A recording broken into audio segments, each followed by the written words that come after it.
We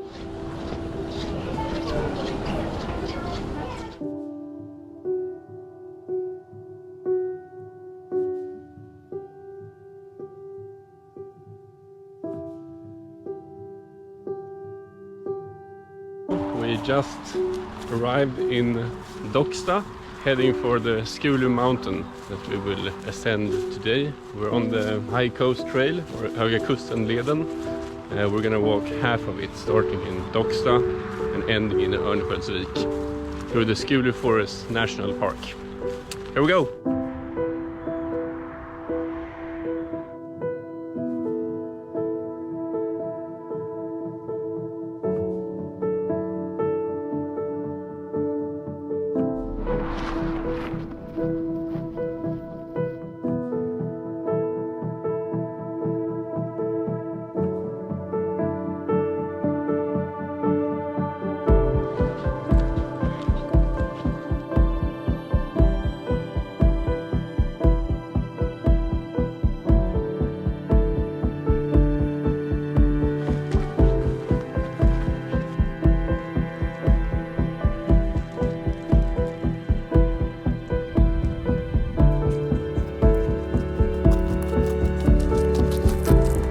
Top of the Skulu mountain.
Day is coming to an end, walking for about 3 hours, descended from the Skulu mountain. But now we're struggling a little bit to find the place to place our tent for the night. It's very moist and wet and a lot of dense trees, of course.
First day coming to an end. We're now off to bed. It's now 11:30. Tomorrow we're heading into Skulu National Park.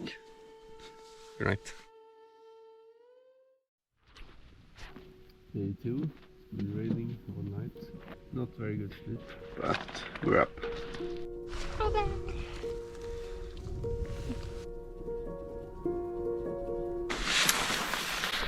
Alright, she's 8:30. So day 2 on the trek.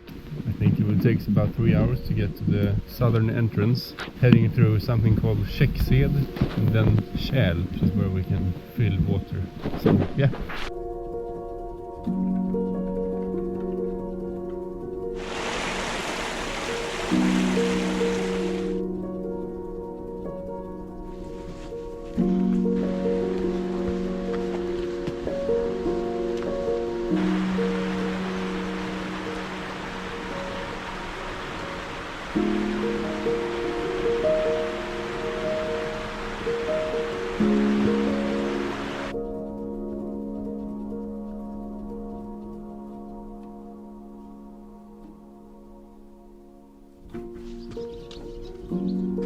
So we are in Kärl, and here there is a well refill water. It's perfect. There's actually quite a few places to fill water on this trek, so I recommend stopping here.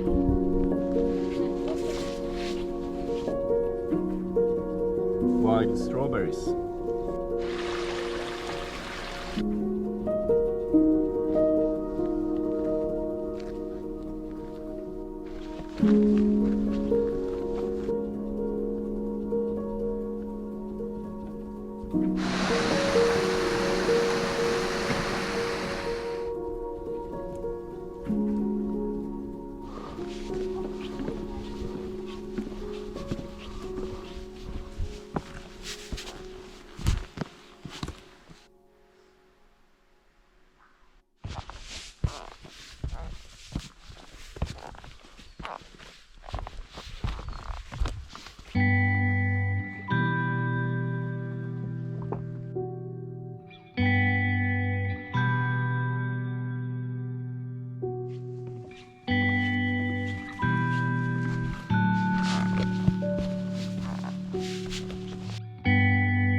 We are out of the Skulu forest.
On the road again, we are leaving Näske into Sandlågen, distance around 17 kilometers. Yeah, here we go.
I'm feeling very cold,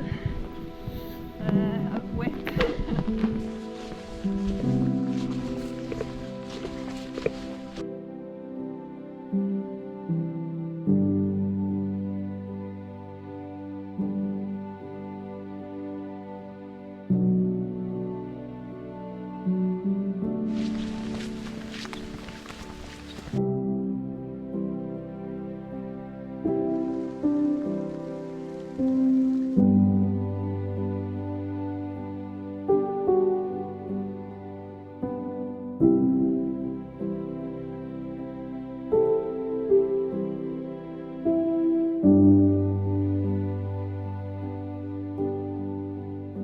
Alright, that was part of the High Coast Trail, or Höga Kusten-leden in Swedish.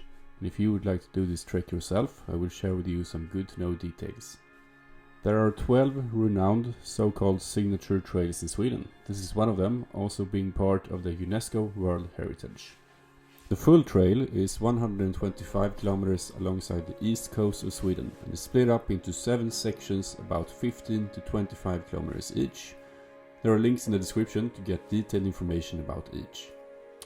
The full trail typically takes around a week from start to finish. We only had a weekend with 1 extra day, which is why we decided to walk half of it. This is where the bus dropped us off in Docksta, where we started our hike up the Skuli mountain. That followed very shortly after. So after descending that mountain, we went a bit off trail to set up our tent next to this lake. So that place was just perfect. We highly recommend it. If you bring your own tent, you have your own sleeping gear, you should really do it at that spot. That was just beautiful. First day was about 10 kilometers with an elevation of about 290 meters up the top of the Skuli mountain and back down again. The next day we hiked about 16 kilometers through Käcksed and Käl. So this was the place where you could fill your water bottle. And we also made a stop in Kälavik 37 here, where we had lunch before entering the Skuli Forest National Park. And this green area you see on the map is the Skuli Forest National Park. That was probably the highlight of the trek, walking through that gorge or canyon in the middle of it, so-called Slottsdalsskrevan. The stone fields we found in this national park are actually burial sites from the Bronze Age. Coming out of the national park, we set up our tent in Näske, very close to a wind shelter where they also had a perfect place to prepare our food. Third and final day, we went through Köpmanholmen, which is a small village where you can actually buy your lunch. A lot of parts of this trek was actually on the road, but eventually we went back into the forest just after Hålviken, which was this beautiful beach along the way. The rain was pouring down. We actually made a small stop in a shelter along the way here, which was very close to Sandlågen. You could actually stay here the whole night if you want to. We decided to make a push for it all the way to the final destination of Örnsköldsvik, which was 31 kilometers. From Örnsköldsvik we took the train back to Stockholm the morning after. So, that was it. I would best describe the trek as nice. Coming from Sweden myself and being somewhat familiar with the terrain was not overly exciting, but definitely had some highlights.